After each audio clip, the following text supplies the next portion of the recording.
He sat by his hearth, the firelight. He sat by his hearth, the firelight casting his immense shadow against the rough-hewn log walls of the cabin. The flames painted his long, tangled beard and hair in shades of amber and rust. Outside, the world had been erased by a blizzard that had screamed for 2 days straight, a white fury that had buried the landscape and every trail he had ever cut. He was a man built of the mountain itself, broad-shouldered and thick with muscle earned from a life of grappling with granite and timber.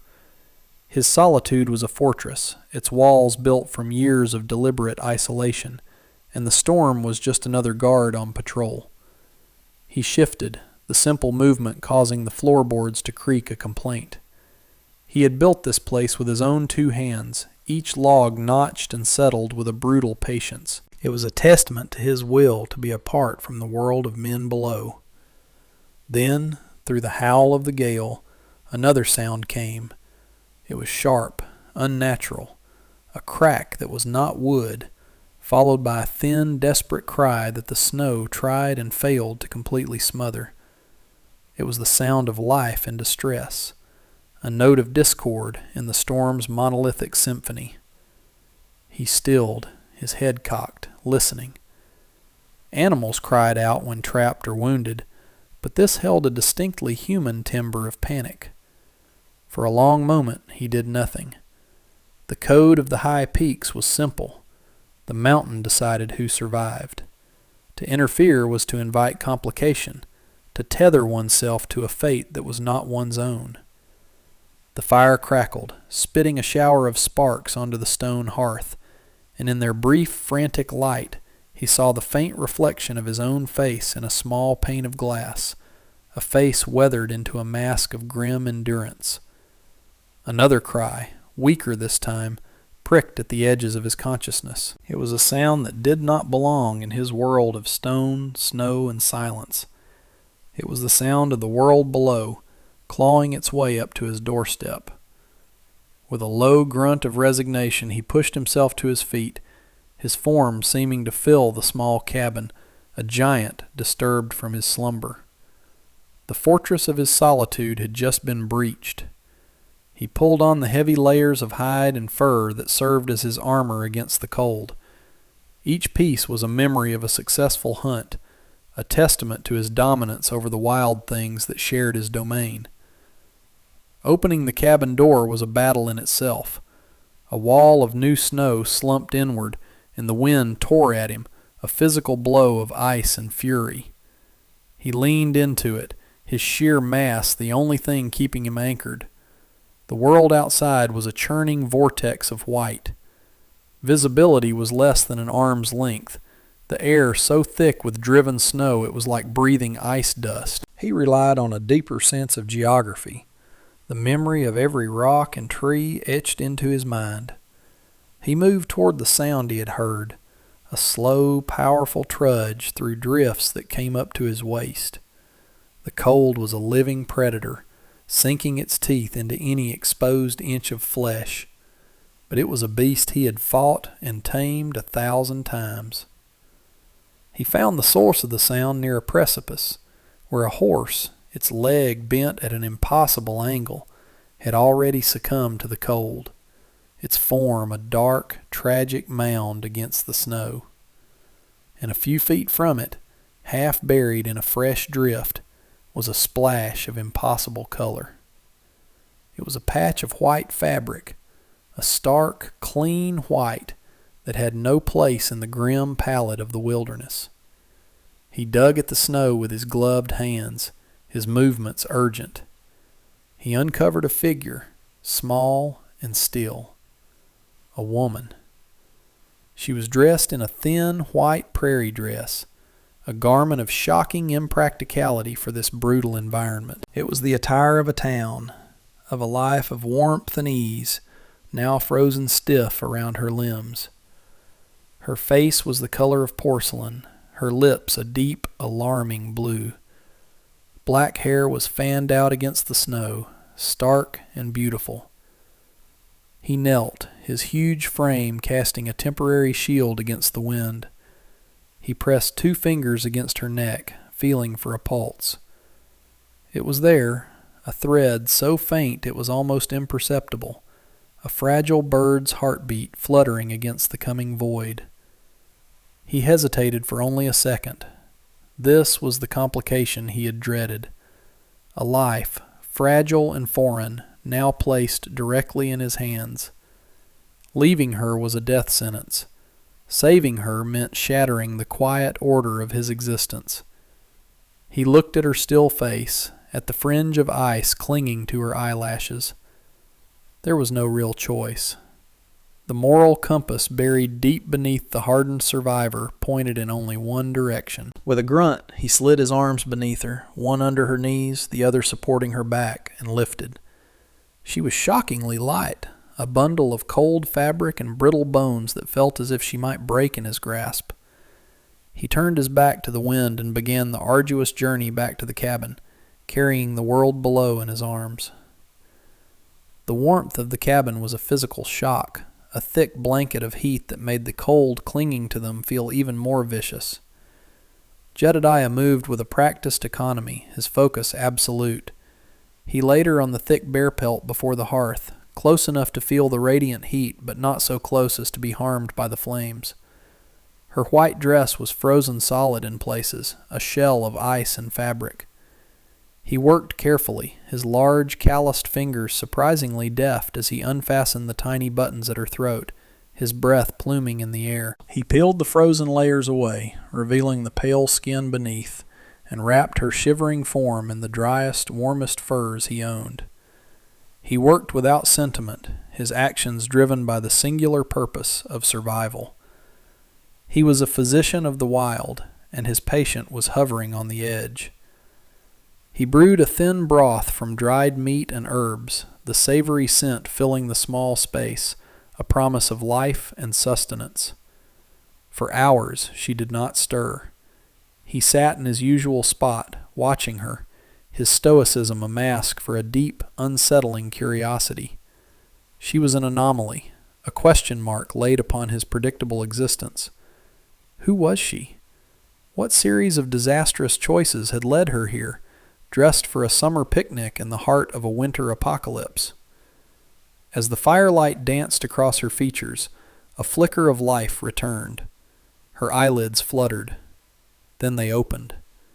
Her eyes were dark, almost black, and in their depths he saw not just fear, but a sharp, cutting intelligence that was instantly on guard. She tried to sit up, a gasp escaping her lips as the movement sent a jolt of pain through her chilled body. Easy. His voice was a low rumble, a sound more akin to shifting rock than human speech. He held out a wooden bowl of the steaming broth. Drink this. It will help. She stared at him, her gaze taking in his immense size, the wildness of his hair and beard, the raw power that seemed to radiate from him. She was a cornered animal, assessing a predator. But his eyes, though intense, held no malice. They were calm, steady, and weary. She reached out a trembling hand and took the bowl, her fingers brushing against his. The contact was brief, but it sent a strange current through him. He was not used to touch. He watched as she drank, her throat working. The simple act seemed to exhaust her, but a faint touch of color returned to her cheeks. She sank back into the furs, her dark eyes never leaving his face. The cabin, his sanctuary, now felt impossibly small, charged with the presence of this stranger. It was no longer just his space. It was a shared refuge and a potential prison. Days bled into one another, trapped within the four walls of the cabin as the blizzard raged without ceasing. The world outside was a howling white emptiness, sealing them together in an enforced intimacy. The silence between them was thick at first, broken only by the crackle of the fire and the scream of the wind. He tended to her needs with a quiet efficiency, offering food and water, adding logs to the fire. He moved about the cabin with the quiet grace of a large animal in its own territory, while she watched him from her cocoon of furs. On the third day, The storm's fury lessened to a relentless, heavy snowfall. The silence inside grew louder. "Jedediah," he said, his voice startling in the quiet. He was looking into the fire, not at her, giving her the space to refuse an answer. She was quiet for a long moment, and he thought she would not reply. "Leanne," she finally said, her voice soft but clear. The name felt foreign on the air of the cabin, delicate and strange. Piece by piece, a fractured story emerged, told in clipped, hesitant sentences. She had been on horseback, trying to reach the town of Three Forks, more than a day's ride below. The storm had come on too fast. The horse had slipped on a patch of ice near the ridge, its legs snapping with a sound she would never forget. She spoke of the cold, the creeping numbness, the despair. She did not say why she was running, and he did not ask. Prying was a violation of the mountain's code of privacy. He respected the borders of a person's pain. He learned more from watching her than from her words. As her strength returned, she refused to remain idle. She would neatly fold the furs she had slept in, her movements precise and graceful. She insisted on helping prepare their meager meals, her delicate hands, which he had first thought useless, proving to be quick and capable. There was an iron will beneath the fragile exterior, a resilience that impressed him. He found himself observing the way the firelight caught in her dark hair, the determined set of her jaw as she concentrated on a simple task. A strange warmth, entirely separate from the hearth, began to unthaw something frozen deep within him. One evening, as she was stirring a pot of stew, a small, genuine smile touched her lips. "You are a good cook, for a mountain," she murmured, a hint of gentle teasing in her tone. He grunted, a sound that was his version of a chuckle. "Survival requires it." Their eyes met across the flickering light, and in that shared glance a new understanding passed between them. The mistrust was dissolving, replaced by a quiet, burgeoning respect. He was no longer just her rescuer, and she was no longer just a burden. They were two souls weathered by different storms, finding a moment of calm in the eye of this one. When the storm finally broke, it left behind a world of stunning, brutal beauty. The sky was a piercing, cloudless blue, and the sun cast a blinding glare across a landscape buried in pristine snow. The silence was absolute, a profound quiet that felt heavier than the storm's roar. Jedediah strapped on his snowshoes and ventured out, his breath crystallizing in the frigid air. He needed to check his trap lines, to reassert his rhythm with the land. From a high ridge that overlooked the sprawling valley below, he scanned the horizon. The world was a blanket of unbroken white, except for 3 dark specks moving at the distant tree line. Riders. They moved with purpose, their dark coats stark against the snow. Even from this distance he could feel their intent. He squinted, his eyes sharp from years of tracking game. He recognized the brand on the lead horse as it turned, the sun glinting off the saddle's silver concho. The double crown. It was the mark of the largest ranch in the territory, a vast empire of cattle and land whose owner had passed away in the autumn. Jedediah knew of the man who ran it now, the foreman, a man named Sterling. He was known in the valley for his ambition, a sharp-edged man who carved his way through the world with little regard for who he cut. A cold knot formed in Jedediah's gut. These were not lost travelers. They were not a rescue party. Their formation was that of a hunting party, fanned out and sweeping the foothills. They were searching for something. Or someone. He thought of Leanne, of her desperate flight to Three Forks, of the fear in her eyes that had not entirely faded. He knew, with a certainty that chilled him more than the mountain air, that they were hunting her. He immediately abandoned his traps and turned back toward the cabin, his long strides eating up the distance. The peace of the morning had been a lie. The storm from the world of men had not passed. It had only been waiting for the snow to clear. His sanctuary was about to become a battleground. He reached the cabin, his movements tight with urgency. He didn't need to say a word. Leanne saw the grim set of his jaw and the hardness in his eyes. "They are here," she stated, her voice barely a whisper.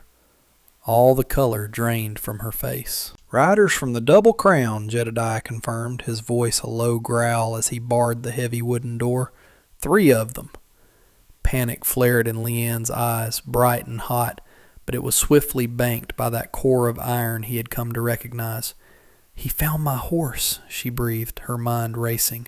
"Sterling. He would have tracked me from there." She looked around the small cabin, a cage with only one exit. "You have to hide me, Jedediah. Please." He gave a curt, decisive nod.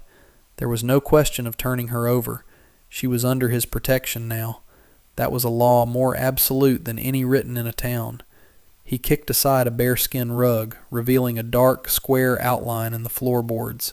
He pried it open with his fingers, exposing a small, dark space beneath, a root cellar, cool and smelling of earth and dried herbs. "In here. Be silent, no matter what you hear." She didn't hesitate, lowering herself into the cramped darkness. Her eyes, wide and dark, looked up at him one last time before he fitted the heavy wooden trap door back into place, sliding the rug over it to conceal the seams. He had barely straightened up when a voice hailed from outside, sharp and arrogant. "Ho, the cabin! Anyone home?" Jedediah took a deep, steadying breath and unbarred the door, stepping out to block the entrance. His massive frame filled the doorway completely, a wall of muscle and grizzled defiance. 3 men sat on horseback, their figures casting long, dark shadows on the snow. The man in the lead, Sterling, dismounted with a fluid motion.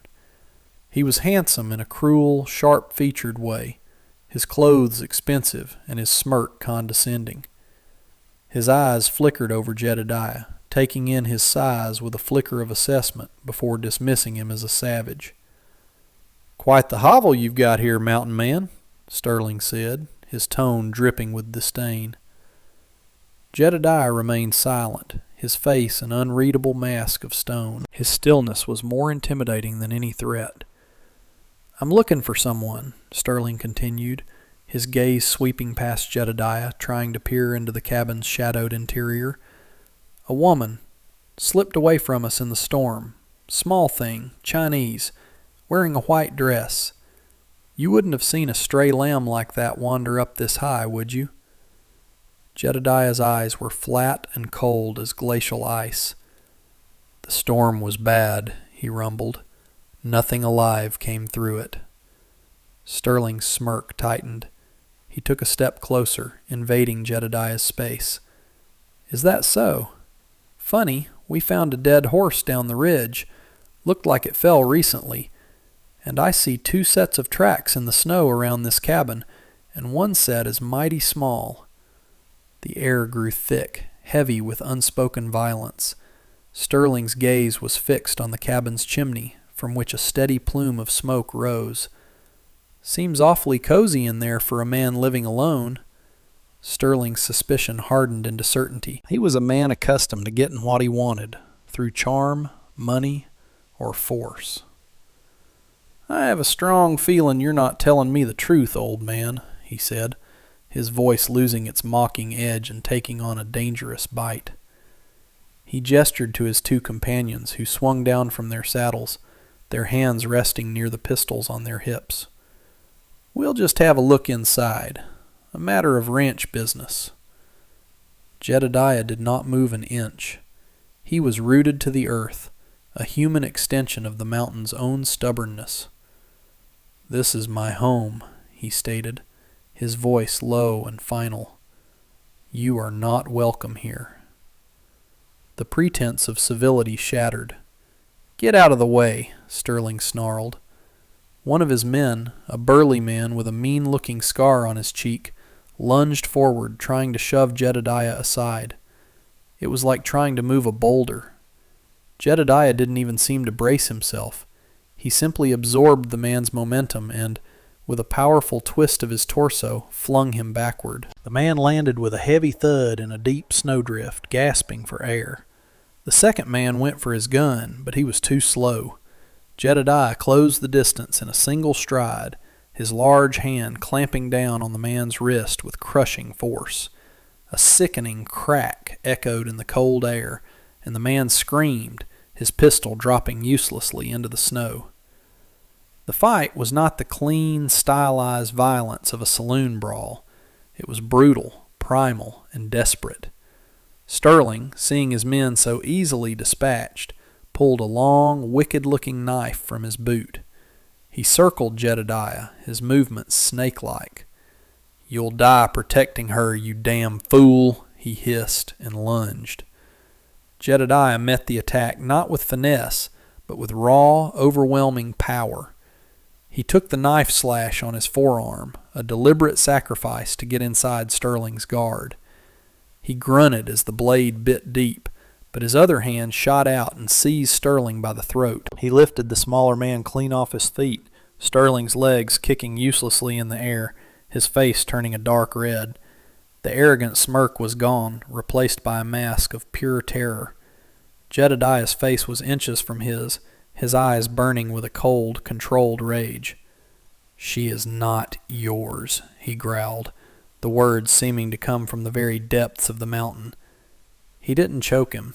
He simply held him there for a terrifying moment, a demonstration of absolute power, before hurling him through the air. Sterling landed in a heap near his terrified, injured men. Jedediah stood over them, blood dripping from his arm onto the pure white snow, his chest heaving. "Get off my mountain," he commanded, his voice a promise of death. "And if you ever come back, I will bury you on it." Scrambling, dragging their wounded companion, they mounted their horses and fled, a panicked, disorderly retreat down the slope, leaving only bloodstains and silence in their wake. The rush of combat faded, leaving Jedediah with the sharp, throbbing pain in his forearm and the ragged sound of his own breathing. He leaned heavily against the log wall of his cabin, the strength that had surged through him moments before now draining away, leaving a profound weariness. The pristine snow around his home was now trampled and stained, a violation of his sanctuary. He heard a faint scraping sound from inside, and a moment later the trap door was pushed open. Leanne emerged from the darkness of the cellar, her face pale, but her eyes blazing with an emotion he couldn't quite name, a mixture of terror, relief, and something akin to awe. She took in the scene, the blood on the snow, the deep gash on his arm, the exhausted slump of his massive shoulders. Her gaze locked onto the wound, and her resolve hardened. Ripped a long, clean strip from it. The sound of a tearing fabric was loud in the sudden quiet. She gestured for him to come inside, her authority quiet but absolute. He followed her back into the warmth of the cabin, slumping onto a stool by the fire. She took a kettle from the hearth and poured warm water into a basin. Her movements were steady, her hands no longer trembling. She knelt before him and began to clean the wound. Her touch was impossibly gentle. He flinched as she cleaned the edges of the cut, the sting sharp, but he remained still under her care. He was a man who had stitched his own flesh, set his own broken bones, and endured pain in stoic silence his entire adult life.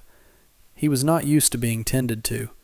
He was not used to this quiet, focused gentleness. He watched her, the firelight illuminating the strands of dark hair that had escaped her braid, the fierce concentration in her eyes. This was an intimacy deeper than any words they had exchanged. It was an act of profound care, a silent acknowledgment of the debt between them. He had protected her life, and now she was mending his body. When she was finished, she bound the wound tightly with the strip of white cloth, her small hands sure and competent. She looked up, her dark eyes meeting his. "Thank you," she whispered, the words carrying the weight of everything that had just happened. He could only nod, his throat tight. In that moment, the last of the ice around his heart finally broke. The cabin settled back into a deep quiet, but it was a different kind of silence now. The threat had passed, for the moment, but it lingered outside like a phantom, promising to return. They sat by the fire, the space between them filled with a new, unspoken connection forged in violence and sealed in care. The white bandage on his arm was a stark reminder of their shared ordeal. "They will be back," Leanne said, her voice soft but steady. She was no longer looking at him like a frightened victim. She was looking at him like a partner. "Sterling will not give up." Jedediah stared into the flames, the muscles in his jaw tight. "Why is he hunting you, Leanne? What does he want?" The time for secrets was over. She took a deep breath, gathering her strength, and began to speak. She told him of her late husband, a man named Marcus Thorne, who had been decades older than her. He had been a kind man, she explained, who had treated her with respect and affection, a stark contrast to the life of poverty she had known before. He had owned the Double Crown, the largest and most powerful ranch in the territory. When he died of a fever in the fall, he had left everything to her. The will was ironclad. The ranch, the cattle, the fortune, it was all hers. But Sterling, his ambitious and ruthless foreman, had seen her as a mere obstacle, a woman he could easily manipulate or dispose of. "He wanted to control the ranch," she said, her voice tinged with a bitter anger. "He proposed marriage first. He thought I would be a grateful, compliant little widow he could lock away while he ran everything. When I refused him, I saw the change in his eyes." Her voice dropped lower. "He became dangerous. He started spreading rumors that I was unfit, that my mind was addled with grief. He tried to isolate me from the loyal ranch hands. The trip I was on, it was his idea. A short ride to clear my head. He sent me out with a horse he knew had a weak leg, right before the biggest storm of the season. It was not an accident, Jedediah. He was trying to have me declared dead so he could seize control." She looked up at him, her eyes shining with unshed tears, but her voice was resolute. "I cannot hide up here forever. I have to go back. I have to face him and take back what is mine." Jedediah listened, his expression grim. He looked at her, this small, determined woman who had been thrown into a war she hadn't asked for. Then he looked around his cabin, at the quiet, solitary world he had built. It had been his fortress for so long, but he knew, with a sudden gut-wrenching clarity, that it was no longer enough. Hiding was no longer living. The next morning dawned cold and bright. A decision had been made in the quiet hours of the night, a silent pact that needed no words. Jedediah packed a small satchel with dried meat, a water skin, and the whetstone for his knife. Leanne, dressed now in a pair of his own spare buckskin trousers and a shirt he had given her, ill-fitting but far more practical than her ruined dress, braided her long hair tightly. The cabin, which had been a refuge, now felt like a cage they were ready to leave. The journey down the mountain was the inverse of his desperate climb up. Then he had carried her as a fragile burden. Now they moved together, side by side. The path was treacherous, hidden beneath deep snow and slick with ice, but he guided her with a steady presence. When they came to a steep, icy decline, his large hand would find her elbow, his grip sure and solid, preventing a fall. When a drift was too deep, he would go first, his powerful legs creating a path for her to follow. These were practical gestures, born of necessity, but they carried a profound, unspoken tenderness. They moved through the silent, snow-laden forest, the only sounds the crunch of their footsteps and their shared breaths misting in the air. The harshness of the landscape was softened by their proximity, the shared purpose that propelled them forward. He had spent years walking these mountains alone, content in his isolation. Now, the presence of another being beside him did not feel like an intrusion. It felt right. It felt like coming home to a place he didn't know he had been missing. As they finally descended below the tree line, the vast, open expanse of the valley floor spread out before them like a map. In the distance, nestled against the foothills, lay the Double Crown Ranch. It was a sprawling complex of buildings, a grand main house, long barns, corrals, and countless smaller structures. It was a kingdom carved out of the wilderness, a symbol of the power and greed that had nearly cost Leanne her life. It looked formidable, an empire waiting to be reclaimed. Jedediah stopped, looking down at the challenge that lay before them. He expected to see fear or apprehension on Leanne's face, but when he turned to her, she was not looking at the ranch. She was looking at him, her dark eyes searching his. "Will you?" she began, her voice soft, the question hanging unfinished in the crisp air. She didn't need to say the rest. "Will you stay? Will you fight with me?" He met her gaze, and the world of solitude he had so carefully constructed crumbled away to nothing. He gave a slow, deliberate nod. "I'm with you," he said. The words were simple, a vow spoken in the quiet of the wilderness, but they carried the weight of a new world. His life on the mountain was over. Her fight was no longer hers to face alone. They stood there for a long moment, on the threshold between the wild and the civilized, two solitary souls who had found each other in a storm, their shared gaze a promise of the future they would now build or defend together. Then, with a shared resolve, they started walking down into the valley.